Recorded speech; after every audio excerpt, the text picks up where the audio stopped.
You're now listening to Sound Talent Media. Check out more shows at soundtalentmedia.com.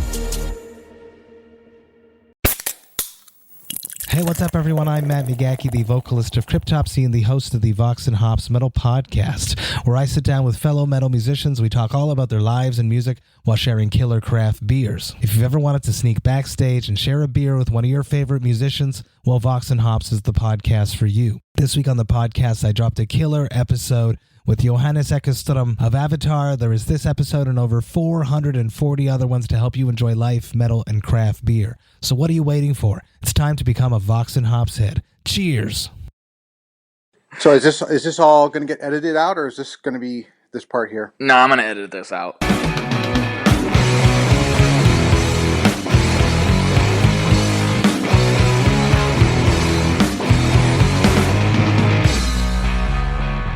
Hello, everybody. Welcome to the latest episode of the ToneMob.com podcast, the show about guitar tone and the people behind it. As you know, I'm your host, Blake Weiland, and with me today, I have Rick Self from PureSalem Guitars. How are you doing today, Blake. Rick? What's up? I'm doing pretty good. How are you doing? Oh, not bad. I'm a little sweaty, but I kind of do that, so it's not really that unusual. Oh, there you go. But here I am. I'm talking to you. You're in Florida. I'm in the Pacific Northwest, and I'm complaining about being sweaty. But yeah, really. I mean, I live with it on a daily basis. It is hot down here. Yes. We don't have the rain like you do. No, not the same type of thing. Not at all. So, man, you're a busy guy. What did you have going on today? Anything interesting? Today was a routine day, answering about, 50-something emails, getting some guitars to our tech, picking up some guitars, mailing some guitars out. Just a routine. Today was a regular day. Nothing catastrophic or awesome then. Just a normal day. Just a normal day. Talking to customers, answering emails. With the exception of this is pretty awesome. Right on. Well, I'm glad to be an awesome part of the day instead of sometimes. And really, I've been thank called... you. I'm very humbled that you wanted to that you chose me to do this. So thank you very much. I really appreciate it, and I sincerely, I'm humbled by it. Well, thank you for taking the time to come on. I think it'll be a real enjoyable for everyone involved. So thank you very much. Oh, you're welcome. So we'll just jump right in. I usually like to start off by getting into people's musical backstory, so you can talk about that. Oh, my musical backstory is probably similar to a lot of people's. I inherited my father's record collection, and when my parents were divorced, and on the weekends when I would go see my dad, I would lock myself. I would immerse myself in his record collection, and we did all the dad and son things. I don't want to sound like it was a bad experience. It wasn't, but I totally fell in love with music at a very young age. His record collection was amazing. He had an uncle who, back in the 50s, imagine, my father was from Wisconsin, so it's like a total Happy Days vibe. His uncle was a DJ in a radio station in Wisconsin. That's where my dad grew up. And he had all of these 45s, Jerry Lee Lewis, Little Richard, Buddy Holly, Elvis, all of them. And I just started playing the records, and it was funny because at the time, what was happening on the radio back in the 80s, I really wasn't aware or in tune to what was popular on the radio. My music that I was in love with was the 50s era music. That to me was the scene. That was what was happening. And I remember it was funny. One day, I guess I was in third grade, we had a school party, and students brought in records. And I realized that I was really behind the curve in a way when the students were bringing in Van Halen and Human League and things like that. And here I was bringing in Little Richard and Jerry Lee Lewis, and my schoolmates were like, "What the hell is this?" And I was like, "Oh, wait a minute." That was my foundation. That's where I started from, and I can remember the first time I heard the song "Little Darlin'" by the Diamonds. It stopped me in my tracks. I got chills. I mean, that song just did something to me that that I hadn't experienced to that point. Music, it just hit me, and from then on, I was hooked. I was hooked, and then the journey begins. And you go from one artist to another, and you end up discovering bands like the Velvet Underground and Half Japanese and Rocky Erickson and things like that. So, Right but on. it all started from my father's record collection. Yeah, that is a familiar story to a lot of people. It's a good place to start usually. Um, the old men usually Oh, have it pretty well figured out. yeah.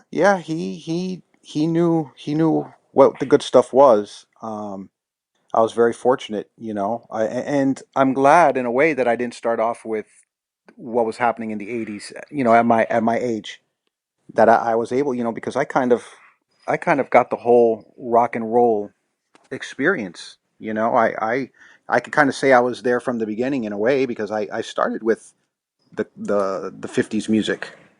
I didn't start with the classic rock, what's now considered classic rock. Right. Yeah. So when did you first start? How did that translate into you picking up a guitar for the first time?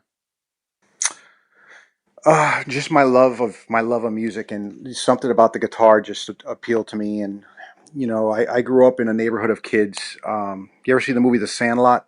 Oh yeah, many times. Yeah, what a great movie. That was the neighborhood I grew up in.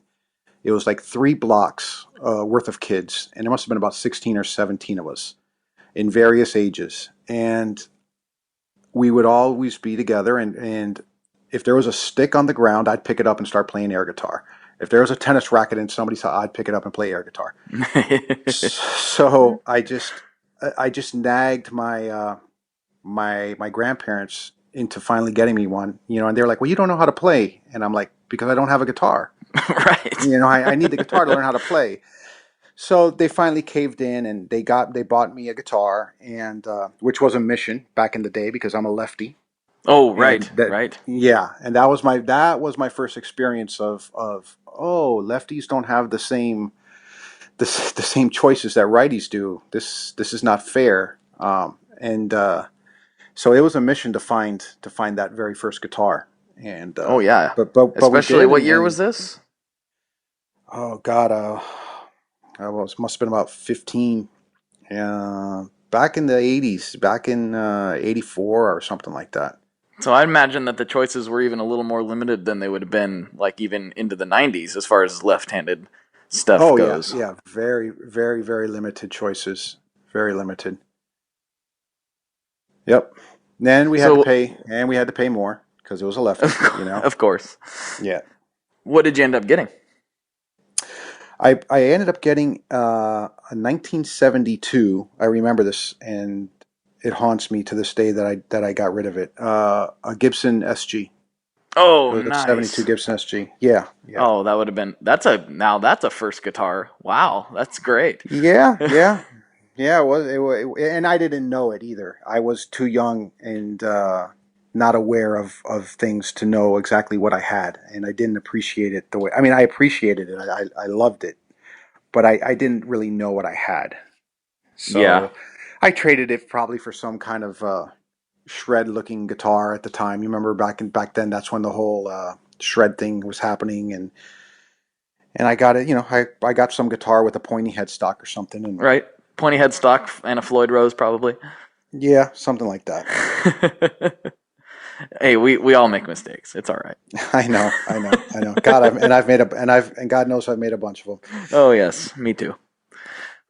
So, that was the first guitar, and then like, at what point? So I know you were a police officer for a long time. How did that all translate into you wanting to start a guitar company? Like, obviously you loved the instrument, but like a lot of people love the instrument. How did you decide that was what you were going to do?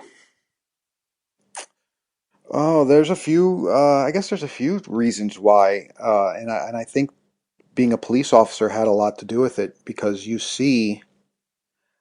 you know I worked for the most part. I worked in a very rough area, the Liberty City area, and I worked midnights for many years, and it just you're dealing with violence and negativity, and most of all this sense of hopelessness, just day in and day out and day in and day out. 21 years of that, and you see how quickly life can be taken away, and just by accidents or by just poor choices. But that just that was one aspect, and I had a very dear friend pass away unexpectedly, and that was for me. That was the moment where I said, you know what, I'm done with this, because the job had run its course for me for several years now. I had gotten tired of it.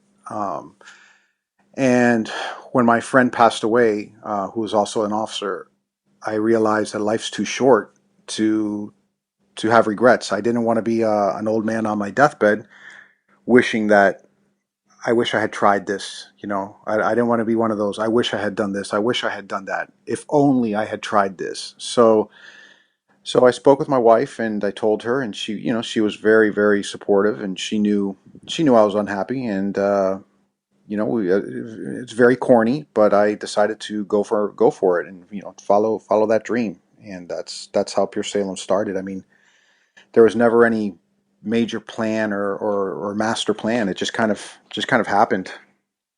So, approximately what year was this? That was a couple years ago. Yeah. We're a baby company. We launched almost 2 years ago, officially. Officially, right. Yeah, there was a year there, or 9 months or so, where we were kind of doing the eBay thing because of a minor setback with our very first manufacturer. So we didn't really launch until almost 2 years ago. Right on. So your guitars, they're I mean, just to say what they are, most of them are very different than what you typically see as far as body shapes go. Like the Tomcat is like my favorite one, probably. I think looks wicked. Where does that inspiration come from? That's because that's just a complete departure from like anything that I'm aware of. I have not seen anything like some of what you have. Where do those ideas come from? A lot of them, like the Tomcat's actually an old guitar. That's an old guitar. It's been around a while. For me, I build or design the guitars that, as a lefty player, I wish that I had the opportunity to purchase or to play. Because as a lefty, again, you're limited to 3 or 4 models. Back then, things have gotten a lot better. Thanks to companies like Eastwood Guitars, who I always say that they're a fantastic company. They've been great to left-handed players. So because of companies like Eastwood, things have gotten better for lefties. But back in the day, you had very few selections. So for me, designing the guitars, it was just a matter of what would I like to play as a lefty. What weird or cool thing would I like to play? And then the next step was just mixing and matching and just changing things around, different headstocks, putting binding, pickup configurations, what type of pickups, things like that. Right. Yeah, it's fun. It's like putting a puzzle together. Okay, I gotcha. So Tomcat, what is the Tomcat? I mean, if you don't mind, I've not. That one's really not familiar to me. So what you say? It's an old guitar. What? It is. It's an old. It's an old Guild model, Thunderbird, I Oh, believe. oh, that's a Yes. Thunderbird. Oh, Yes. If you ever caught videos of the band The Love and Spoonful, their guitar player played one all the time. is that the one that had a kickstand built into it? Yes, that's the one. Okay. Oh, That's the the one. Tomcat looks different to me. That's interesting. I did not It's draw kind of that. based. It's based on that. Oh, okay. All right. Yeah. Yeah, the kickstand guitar. That thing, those are awesome. So good stuff. Yeah. There. You know, it's fun. You know what's funny? The whole guitar, the whole guitar thing is funny, and it's silly too. I mean, it's amazing. It's awesome, and then it's silly because you look at it, and now we say, oh, that guitar is an amazing guitar, or the old Jefferson Ward Airline guitars. Mm-hmm. Those are amazing. You know, look, those are amazing. But until Jack White came along and started playing one, nobody wanted one. Right. Nobody You know, cared. yeah, nobody cared. They were pieces of crap. Mm-hmm. They were student model guitars. You know, I wouldn't get caught playing one. Then Jack White comes along and does the most amazing things on the guitar and rocks out on it, and everybody's like, "Oh, that's the greatest thing." You know, same thing. There's an artist, Dexter Rombar. I don't think I pronounced his last name right, but he played in a band called the Flat Duo Jets, and he was before the White Stripes. He was like a two-man band thing. It was him and a drummer, a guy named Crow, and he played a Sears Silvertone. He still does, by the way. That's his Mm-hmm. guitar. He plays a Sears Silvertone. Are you familiar with him? Oh yeah, the Silvertone models, like yeah, they got all kinds of different Right, ones, the but amp, in, yeah, right, the old amp in the case thing. Well, yeah. that's what he plays. Are you familiar with the band, the Flat Duo Jets, or I'm not. Dexter? I'm not. I'm familiar with the guitar and the Oh, amp in okay. case, but I'm not familiar with the He band. he's a beast. The guy is just amazing. And again, here's a guitar that people considered a crappy student model, but you put it in this guy's hand, and he just melts the place. You know, the walls just come crashing down. He's so good, and it's all in the hands of the player. You know, and in the bottom at the end of the day, it's the player. So I kind of rambled and lost my point, but Not you know, really. when That's it a comes to pretty valid just point. talking, yeah, you know, I was just talking about how silly it is because people get so we're such gear nerds, and me included, that we get so into the instrument. But at the end of the day, you take a guitar like the Sears Silvertone or the Jefferson Ward the Airline, and what was considered a crappy guitar in the hands of somebody that can play is an amazing guitar. So, you know, we take ourselves too serious, I think, as I players. I fully agree. I can't. Yeah, I'm 120% guilty of being obsessed with gear, which is kind of obvious because I am doing what I'm Yeah, doing. because we're talking right now. But no, I actually I come from a little bit of a I don't know how to say it, like a little bit of a different kind of mindset where like probably because I'm so into gear, like I think it matters. You know, like some people are like, it's all in the hands. It's totally 100% in the hands. And I say, I agree. You know, like Hendrix is still going to sound like Hendrix no matter what he's playing. But like, he wouldn't have played, you know, Star Spangled Banner on a ukulele. So, to a point, I think it matters. But I think you're right. You get too into it, and I forget about that. I actually need to play the thing to make it sound appropriate sometimes. Yeah. You know, and the same thing goes to the same thing falls into recording gear. You know, you hear like engineers and say, you know, you can make great records with what is considered entry level stuff. You know, it's just use the equipment you have to the best of your ability. You hear that a lot. You don't have to have the Neve or Ney, whatever it's pronounced, console, and you know, the state of the art stuff to make a good record. You know, shit, a lot of amazing records have been made on 4 tracks. You know, Oh yeah, for sure. so you just Uh, got to do the best you can with what you have. that's a fact. I mean, well, the one that just popped into my brain when you said that was like Springsteen's Nebraska. Like, Oh, love that album. it's a great album. It's probably one of his best, in my opinion. I'm not like a super I think so Springsteen too. fan, but I just love that album and recorded it on a 4 track in his kitchen. So, Yeah, it's an amazing album. Christ, they even made a movie out of one of the songs. Sean Penn made a movie based on one of the songs. You ever see the movie The Indian Runner? I have not. I did not know that. Yes, it is based on the song. Which song is it about? Highway Patrolman. Oh, I love that song. Yeah, Really? Oh, with him and his brother, and how his yes. brother. Yeah, yeah. Well, Sean Penn directed this quiet movie. It's like an indie thing. Nobody really knows too much about it, but it is a phenomenal movie. If you get a chance to see it, it's called The Indian Runner, and it's totally based on the song. It's Oh, it's totally 100% based on the song. Charles Bronson is in it. It's one of his final roles. He plays the father. It's so well acted.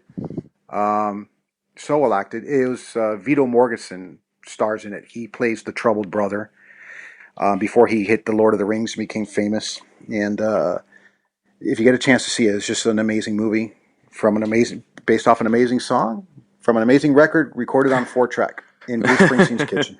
yes. Oh man, that's wow. I'm putting that on the list right now because that's my favorite song on that record. So Yeah, it's a that's great that I yeah, it's just an amazing record. That whole record could be like a movie. Each song could be turned into a movie. You could just play it out in your head. It's just a fantastic record. it, He's an amazing songwriter. it is. And what is really dumb about it is that it's like I'd heard about that record for years, and I was a casual Springsteen fan. Yeah, that's good stuff. Oh yeah, like the Springsteen, and then I was like, I keep hearing about this record in Nebraska. All right, I better just buy it and see what the fuss is all about, And this was like 2 years ago, so I'm way behind the curve, And I bought it and I was like, what have I been doing with my life that I didn't own this 10 years ago? I'm so stupid. Just like, And you have and well, because it's a journey. I could talk about music forever. Forget about guitars. We could just talk about music. that's fine. And it's just it's a journey how you discover things, and you got to give Bruce Spring. I'm not the I think he's fantastic, but I'm not a huge Springsteen fan. I don't know his whole catalog or anything like that, but you got to give that guy credit for putting that record out. I mean, he's a big star, and he put that record out. And he's like, listen, it was recorded on this, and it's very minimal, but this is it. Put it out. Not many artists today would do that No. of that caliber. Of that at that of that esteem, at being at that level to do that. Yeah, I It don't takes. remember like what album that was as far as in order, but he was already a huge hit by then. Like he was a big name. Well, yeah, that or big enough where he was coming up, where that was a very risky move to do Mm-hmm. that. So credit to him. Most definitely. Most definitely. Well, so since we're talking music, like in your own like musical endeavors, who have been big influences to you? Like what's your main thing that you kind of gravitate towards? Oh, I think I ended up with, I went through my heavy metal phase and my Tony Iommi Sabbath phase, which the Mob Rules for the record is the greatest heavy metal record ever made. His tone on that album is just amazing, and his playing, he's on fire on that record. Agreed. Agreed. Even though he doesn't like it, I read his autobiography, Iron Man, and he wasn't happy with his tone on that record. Which Really? I thought it was the best tone he ever had, and his playing was just. Poof. But I went through my heavy metal phase and my new wave post rock thing, and I think I ended just I where I find myself now is in the indie type, do it yourself type of thing. I was very influenced by the band Half Japanese. I don't know if you're aware of them, but it's two brothers, Jad and David Fair. They started a band. They couldn't play their instruments, but that didn't stop them.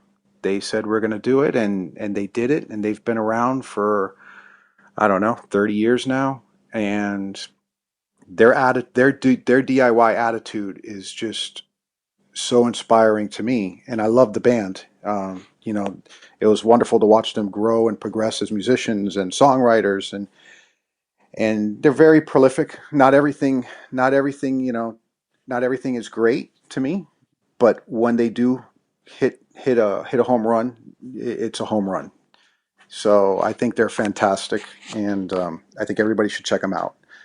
them. Rocky Erickson, the 13th Floor Elevators, huge fan of Rocky Erickson. So, the Velvet Underground. That's the kind of stuff I like. Okay. And are you currently in a band that kind of does that kind of thing, or do you do anything like that right now? Or I can't imagine you have time to do that right now at the moment. At the moment, no, but I was so inspired by Jad and David that I've released a bunch of ugly lo-fi records over the years. I've put out about 11 or 12 records under the name. Oh God, I shouldn't even say it.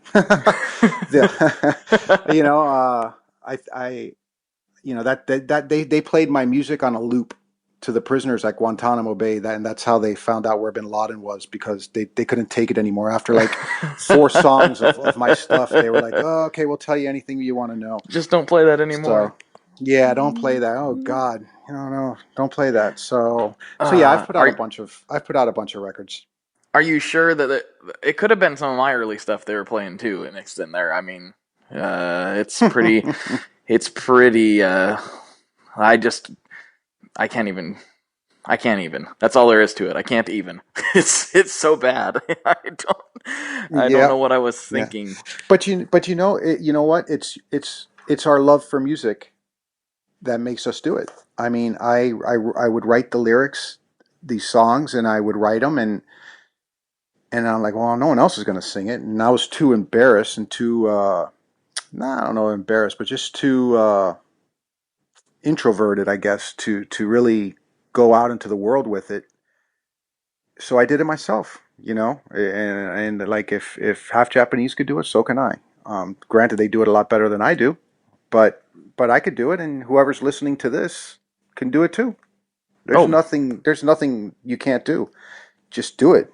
Don't worry about what people think. And it's funny because I would send the records out to get reviewed in magazines and websites and blogs and things like that. And to my surprise, people liked it. A lot of people liked it. And then I would sit here and I'd read the review and I'd be like, are these just people that are practicing their writing skills? And I mean, because are they listening to what I sent them? But some people liked it, and that's the cool thing about music. I'm a huge Daniel Johnston fan, and Daniel Johnston's a guy that would, back in the 80s, he'd record into a little tape deck playing piano or acoustic guitar, and he would just incredible songwriter, and I love what he does. And then you could have somebody like a Celine Dion who can sing, and or any one of these divas, Mariah Carey or any other stuff, and that doesn't do anything for me. I just the minute it comes on the radio, I turn it off. I don't like it. No, I agree. But that's the cool thing about music. So we there was something that called for us inside of us to do it, and we did it. And it's funny. I've put out a bunch of records. I think I've sold like 14 records. I think I made $23. Man, and I keep doing it. Riding high, $23. Yeah, time to start selling guitars. Going out to dinner tonight, honey. Yeah, I know that feeling. Like me and my band just recently put out our first what I would consider our first like real effort. Like this is probably the, I don't know, 5th record that I've been involved in. But we didn't really do a lot with them. They would get handed out to friends and family, things like that. But we didn't really do anything with it. And this one, we kind of poured so much of ourselves into. It was like, well, we got to all sat down and we're like, none of us are trying to make a living off of this, but we really should put it out there. We've put too much of ourselves into it to not actually have more people listen to it than just our mom and dad. It's right. So we put it out a couple weeks ago, and now it's kind of like you say, a few people have given feedback on it, and the other day we were looking at our iTunes reviews. There's only like a couple on there now, and most of them were us just goofing off and saying stupid things, like reviewing our own album and kind of making fun of it. Capitol Records should sign this band. Right. Like, yeah, some of them are really funny. There's one on there that I don't know who it is, but it's our kind of humor. Like, I feel none of the bandmates know who it is either, as far as I know. But it was like our first review, and I was like, that is solid gold. I have no idea who wrote that review, but it's so funny. Funny. Oh, and even the bad reviews, because I've gotten some bad reviews, those are great too. Oh yeah. Those are even funnier to read. It's like, because you can't take any of that to heart. I mean, when I would read a bad one, I would chuckle. I'd be like, oh, that's great. Mm-hmm. Yeah, but you're right. You gotta throw them out there. You gotta send them out into the world. I think it's so amazing that I have records, and there's some guy in Thailand that has one of that has an Atlantic Manor CD. Mm-hmm. There I have them in Germany. I mean, that's how cool is that? Something that I did in my friend's bedroom. Just we threw it together, and there it is. It's halfway across the world. Yeah, somebody's listening to it. Like, isn't it kind of weird to like know that somebody is listening to it, like, other than who you would expect. Like, just like you say, I know that there's a few people across the world that have it, and it's like, that's so weird. Like, it's amazing. Back in the day, I used to make mixtapes. I was like the mixtape king. I used to love to make mixtapes, and there was always certain songs that I made every mixtape. And I had a guy get in touch with me that there was a song, one of my songs, that he just puts it on he's like one of his favorite songs. And I thought, how amazing is that? There's a human being walking the planet right now who thinks that one of my songs is one of the greatest songs ever, that it's one of his favorite songs, and he's going to carry that, because you don't find a band, you don't find music like mine unless you're a real music lover. You're one of those people that's always searching and buying CDs just based on the album cover. And this looks interesting, let me take a chance. So this is a real music lover kind of guy, and here he says that this song is one of his all-time favorite songs. That to me just blows my mind, because I could be, it could be a Led Zeppelin song on his mixtape, Led Zeppelin, Black Sabbath, The Atlantic Manor, Leonard Skinner, you know what I mean? Mm-hmm. On the playlist there, I mean, it just blows my mind. It's an incredible thing to think about, like, and then it's kind of makes you take a little bit of a step back and think about, like, your favorite bands, like, especially growing up and, like, as a teenager and stuff, you kind of put them up there, like, wow, these guys are amazing, you know what I mean? Like, totally, these guys are just incredible. And then when you take a step back and kind of look at it from the other side, it's like, oh, they're people. They're not. They're just like me. I mean, maybe more talented, but they're just like me. And they're not these untouchable, kind of like mythical beasts or whatever. That's we true. Make them into in our brain. And it's funny, since I started this and I got into this business, I guess I've met a lot of these people. I've met a lot of artists, and I have been so surprised at how pleasant these people are. I have yet, well, I kind of had there shall be one who shall remain nameless that was a little bit just egomaniac. But I mean, I've met iconic people. I've met Billy Gibbons, and Billy Gibbons is the nicest, most humble, down to earth guy. I didn't know what to expect the first time I was going to meet him, and we sat down and we talked for almost an hour, and he was very pleasant, very approachable, very, very humble, he's a sweet man. Mm-hmm. The guys band, just the guys in bands, the Black Angels guys are great guys. The Froth guys are great guys. Ricky Tilo plays with Lady Gaga. He's a super nice guy. I mean, there's no egos with these people. They're very, very friendly, very, very helpful. I'm not used to this. I'm reminded, I had 21 years of being a police officer, dealing with the negative side of things every day. You're not used to people being friendly and helpful and things like that.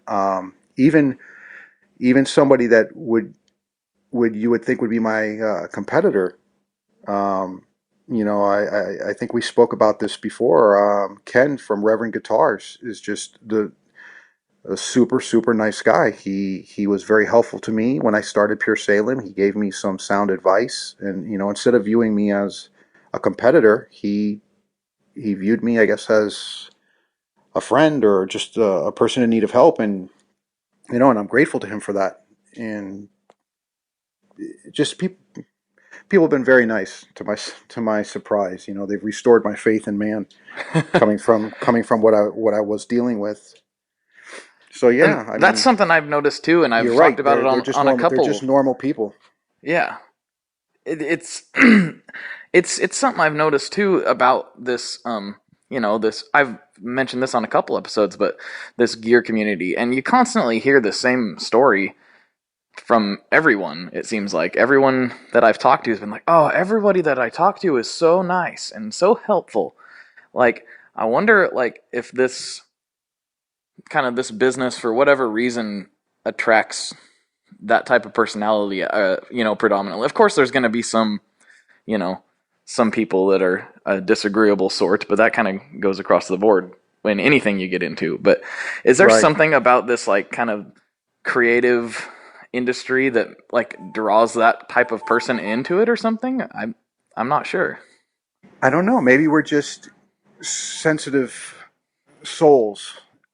I was told by a musician that musicians tend to be more sensitive. I don't know how to take that, but I don't know. Maybe we're just kinder people. We're creative people, like artists and poets, and maybe we see things differently. We're not so on the edge, I guess. That could be. I don't know.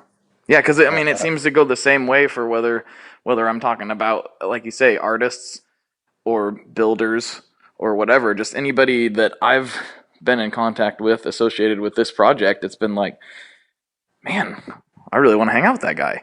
Like, I wish he wasn't on the other side of the country. Right, exactly. You and I can go out and have some drinks and talk about music for 2 or 3 hours, and our wives would sit there and look at us like we're idiots. Like, okay, enough already. Yeah. And my poor wife at Nam last year at Nam show. I'm walking by all the booths and we're looking at the pedals, and she's like, "You just looked at a bunch of pedals over there at that booth," and I'm like, "I know, but now I'm looking at them at this booth." She's like, "It's just a box." It's not a box, honey. It's not a box. It's much more than a box. Yes, these are magical things. You will not understand. Yeah, yeah. I have kind of a pedal sickness, as many people are aware, and I had pedals, all over the house. I mean, I have my studio that I kind of built out back just last year, and that was where all the gear is supposed to go, right? And then I just had pedals all over the house, especially from meeting people through this, like reviewing stuff, and then meeting people and are like, man, that guy's cool. I'm gonna buy one of his pedals just because he's so cool, and I think that's an awesome pedal, So my pedal collection has kind of exploded this year, Nice. even more than it was, and so they were everywhere. They were in the garage because I was, opening up and looking inside and checking things out, and just sitting on the couch and twiddling with knobs. It's really bad. Pedals they're addicting. They're addicting. And then my wife's like, you got to do something with these. So I built I converted an old gun cabinet into a pedal cabinet. So that's where all my devices have been stashed, and it seems to be working out for my wife's sanity. And when you walk by it, do you like bow down to it like it's like a shrine? I do. Does the music come on, and the light from heaven shines down on it? And I actually do need to put a light in it. It would look so awesome if I put a light in it. Yeah, we're geeking out now. I gotta put a light in my pedal cabinet. Yeah, maybe our wives are right. Maybe they are just boxes, and we're completely nuts. Oh no, there's no doubt in my mind that we're completely nuts. I try to. My dad's a guitar player, and I try to get him into this kind of stuff, and he's like, I don't get it. Like, give me my SJ200 and just let me do my thing. You know, he's And think not. of all the money he's saved. Well, yeah. Oh, it's ridiculous. Like, I mean, he's got some nice guitars and a couple nice amps and stuff, but he plays acoustic 99.9% of the time, and he has no interest in the latest fuzz box. But it's Yeah, because the latest fuzz box is just the same old fuzz box. You know. it can be. I Yeah. don't know why I have 15 of them now, but Because they're cool. Because they're cool. You gotta have it. I gotta have that. Because that box is pink. That's I right. don't have a pink colored box. Yep. Yes. Well, that's a good segue that we went into. So, another thing I like to talk about is what does your current rig look like these days, if you have one? I do. I do have one, and speaking about pedals, we actually are doing a pedal, a run of pedals. I don't know if you're aware of that or not. I am not. Yeah, I love fuzz pedals, and my friend Brian Nelson, he runs a small boutique little pedal company called 323 Effects, and you can call Brian up and he'll build you the most amazing pedal. He does one-offs for people, and he does fantastic work. And him and I have been friends for a while, and I wanted to put out a limited run of pedals. So what we created was something called the Salem Fuzz Project. And what the plan and the idea behind that is, every year I plan to introduce 2 to 3 fuzz pedals, limited runs. And we've done our first 2 pedals for the year. We did the Pink Beard and the Honey Bunny Fuzz. And we're working on another one called the Attack Captain Fuzz. And Nice. That's going to be, thanks. That's going to be, we're going to kind of do the official debut at NAMM this year. Mm-hmm. And the first 2 pedals were limited to 24, but actually the Attack Captain Fuzz, I'm just going to do 12 of them from now on. And it's not a thing to make money. It's not a thing to, it's nothing more than my love for fuzz pedals. And what I anticipate happening is, down the road, they'll become sought after just for their collectability, the aspect of it, that there's only so many made. Right. And they're amazingly, they sound awesome. I mean, they're built so well, and so much. Brian put so much care into them. They're incredibly built. They sound fantastic. They look super cool. Of course, we have to have one pink pedal in our board, so the Pink Beard is it. And that's the whole thing behind that, is just every year to introduce 2 or 3 new pedals and just have them become collectible. And because right now they're just another fuzz pedal on an already oversaturated fuzz pedal market. But who knows? 10 years down the road, that may be something that there's only 12 of those made, and I have one. Mm-hmm. Type of thing, and as far as sound quality, the sound quality is there. I mean, the sound quality, they sound amazing. The Pink Beard is just an insane fun pedal, and the Honey Bunny is you want that 90s Smashing Pumpkins thing. Oh, That's your pedal right there. So Gearman Dude did a couple of video demos for him. Oh, You okay. can check those out. Yeah, he's Love Gearman been a Dude. big help. Yeah, I do too. He's been a very big help for me in helping spread the word for my little company. I owe him a lot. I'm very thankful to him. That's another person that has gone out of his way to help me, and I'm thankful to him for that. That's awesome. You gotta put me in touch with him. I gotta get him on the show. He's his videos, I'm sure a lot of people the same way, are partially responsible for my addiction. Oh, he's cost me so much money. Oh, so much money. I remember the first day my buddy he texted me. He's like, do you know who Gearman Dude is? I'm like, Gearman Dude? What's Gearman? This is years ago, And I'm like, I get on there. You don't know who he is? He's Frank Black, right? He's Frank Black or Jack Black. Is it Frank Black? Jack Black. I'm thinking of the Pixies. Yeah, you're thinking of Black Francis and yes. Frank Black. Yeah, that's right. He's Yeah. Jack He's Black. Yeah, he's Jack Black. Yeah. He could be Frank Black too, for all I know. I mean, he's still a Yeah, who mystery knows? man to me. I've never Who met the knows? guy.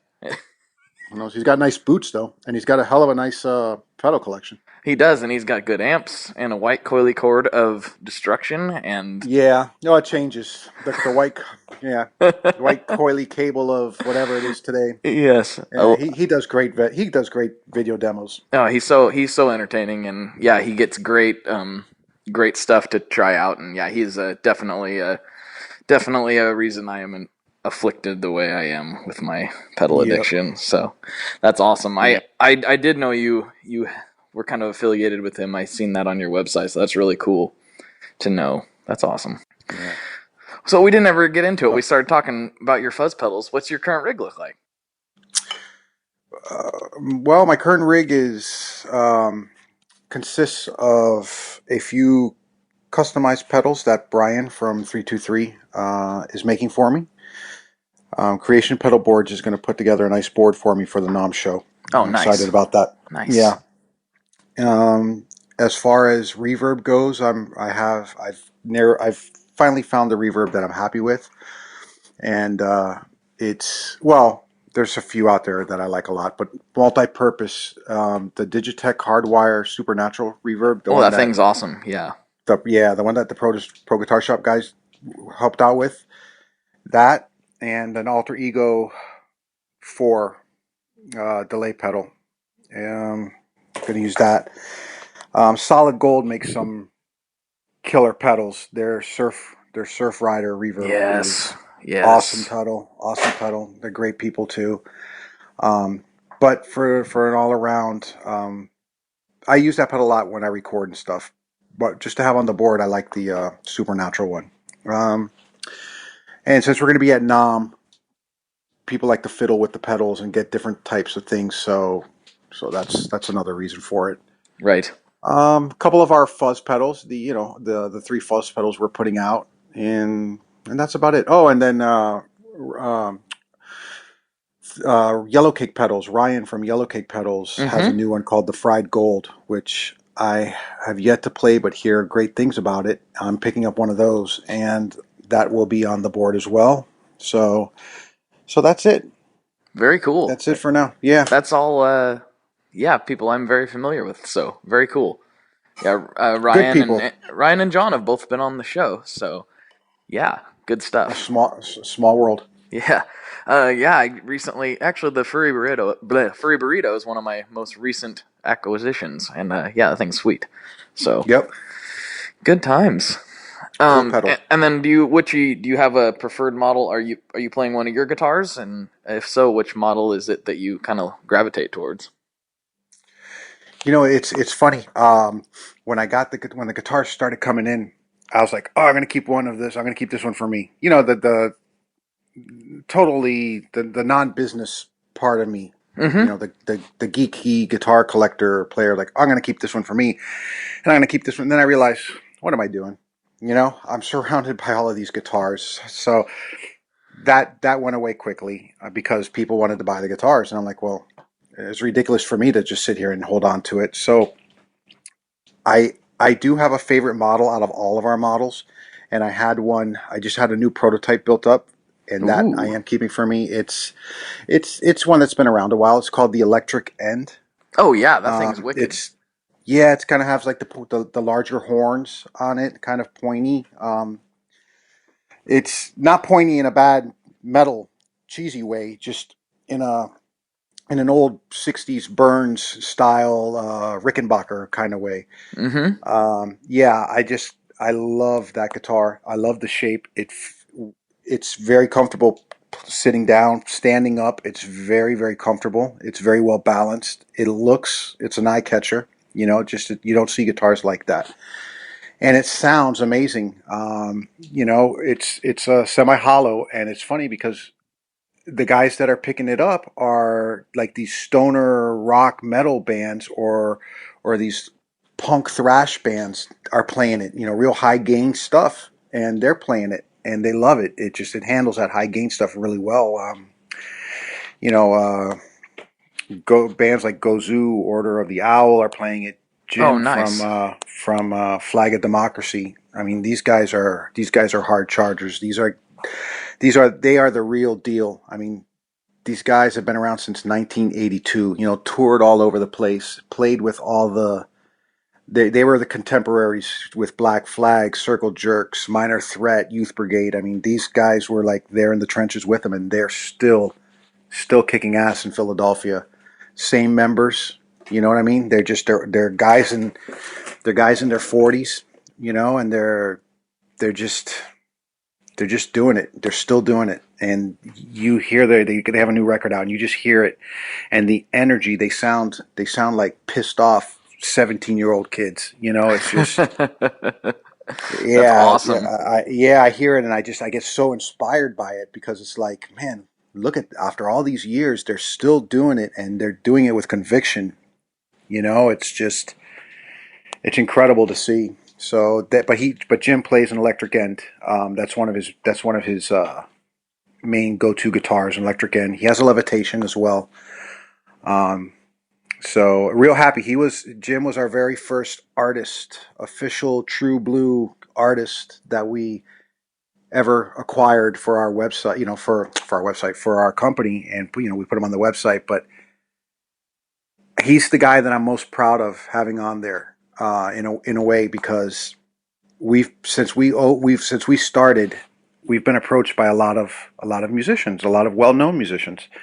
And here's a guy who, you know, Flag of Democracy has never received the type of exposure, or, you know, because of the genre. They swim in a very special part of the pool. You know what I mean? They're not going to be a huge household name type of band, but just based on the type of music they play. It's just no band in that really is going to be like that. So to still be doing it for as many years as they have, with the conviction that they still have, and the energy and the power that comes through, you know, I'll take Jim over any hotshot guitar player out there today.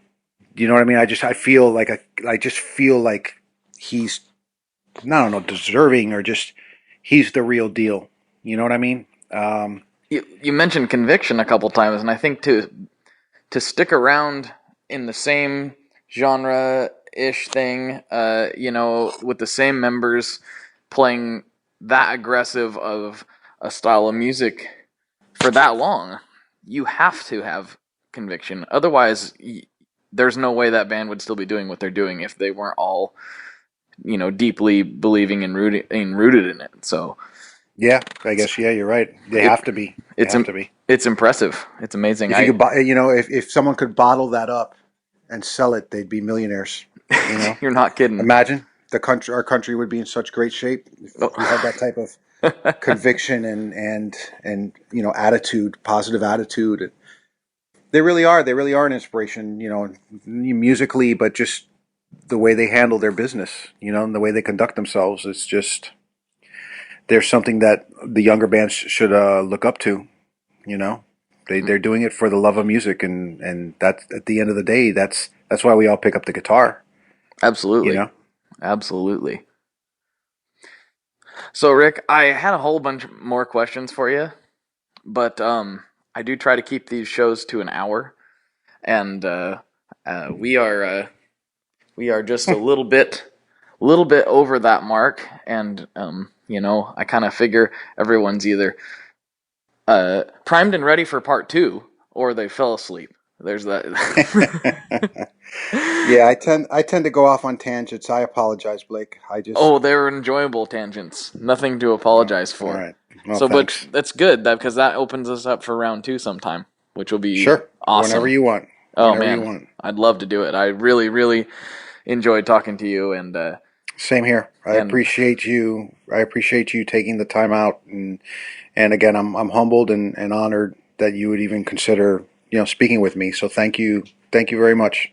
Well, thank you for taking the time also, because everybody that comes on the show is doing me a favor by taking time out of their day, especially guys like you who I know are pulled in a million directions at once. So, yes. Yeah, I'm like the guy from the Fantastic Four. You know, one arm going here, a leg going there. Mr. Fantastic. That's what we're going to start calling you. Yeah. We're going to start calling you Mr. Fantastic. Yeah, I can hear. Can you hear my wife laughing now? Well, yeah, All right, thanks, Blake. Rick. So You got it. All right. So for Rick, I'm Blake, and as always, everybody, good luck and good tones. I'll talk to you next time. Bye. Hello? Hello? Oh, are you still there? Yeah, I'm still here. Oh, that was my closer. Did you hear it? I did. That's why I didn't say anything. Okay. Most people say goodbye, so I've been just rolling with it and leaving it in. But hey. Yeah, I figured, let me not say anything. This might make it in the cut. We'll see how I'm feeling when I'm editing. Okay. All right, I'm gonna shut it that down. was a lot of that was a lot of fun. For sure. Hey, I'm gonna shut this down so it uploads, and then I'll call you. Okay. Bye. Bye. One last thing before we totally sign off here. I just want to remind you that if you do any shopping at Stringjoy, that's Stringjoy guitar strings made in Nashville, that will help me out as well. As I've said for years, I'm heavily involved in that company, and I really do think they're making the best products on the market. So if you would like to try custom strings, go to tonemob.com/stringjoy and check them out today. I seriously love what the team down there is doing. I help them out with all kinds of things, and by you supporting them, you are also supporting me as well. And hey, you need some strings, so why not get some custom strings just for your guitar and playing style? Again, the link for that is tonemob.com/stringjoy, and that will take you right to their website, and you can do all your shopping through there, and that will help everyone involved out. So thank you very much. Talk to you next time. We are brought to you by the wonderful folks at Gun Street Wiring Shop. Yes, Gun Street Wiring Shop. I've talked about them before. I used to say based out of Bend, Oregon, but guess what? Sean moved to my neck of the woods. Sean's in Portland. Sean is awesome and has helped me with a bunch of stuff lately. And if you have wiring needs for your guitar, he can help you too. If you want to get weird with it, he can get weird. If you just need to spruce things up a little bit, there's your guy. He takes all the guesswork out of doing your guitar wiring, and he makes it simple, and his customer service is top-notch, and I can't say enough good things about Gun Street as a company. I really respect Sean and what he's all about, and the product is top-notch. I've got 3 different guitars that now have Gun Street harnesses in them, and I could not be happier. So go to gunstreetwiringshop.com and check them out.